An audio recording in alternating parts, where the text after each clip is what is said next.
Prešavši vodu kao kopno i pobegavši od egipatskoga zla, Izaija splicaše izbavitelju i Bogu našem pojmo.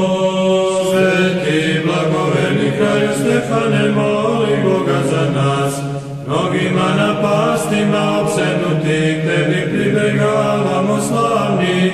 O Hristovo ime Stefane, odošavših nas nevolja sačuvaj. Sveti blagoverni kralju Stefane, moli Boga za nas, bura velika i metež vraga zlozačetnoga, na nas sveti podiže se, imajući slobodu kao veliko imeni, njegova izloži napadanja.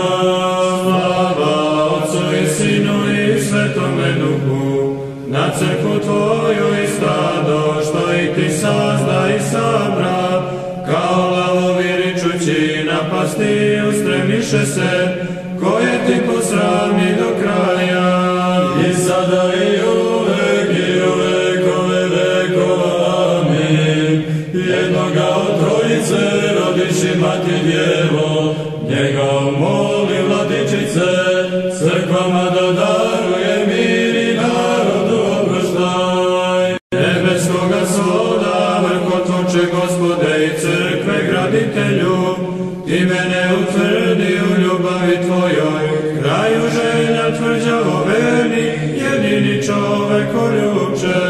Sveti blagoverni kralju Stefane, moli Boga za nas, carsku noseći dijademu, duha ništetom obogati se, stoga i carstvo nebesko darovati se, no ne prezri stada svojega glase, sada u tuzi što se nalazi, Tobom se hvali.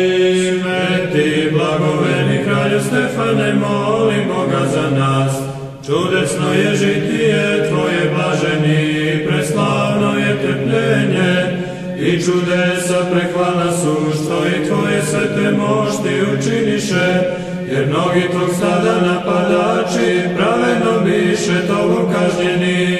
Slava Otcu i Sinu i Svetome Duhu, magla strasti naš pokriva, u svetlost da se gleda ne dopušta, no na Tebe nadamo se Stefane, od Boga da nam podariš prosvjetljenje i spasenje. I sada i uvek i u vekove vekova, amin. Radost i gavilo prinese sve carice, i mi zemlji radost prinosimo Ti. Raduj se, kličemo Ti svi, nosilo svetlosti velike, koje nas pričasnicima učini Tvojim molitvama.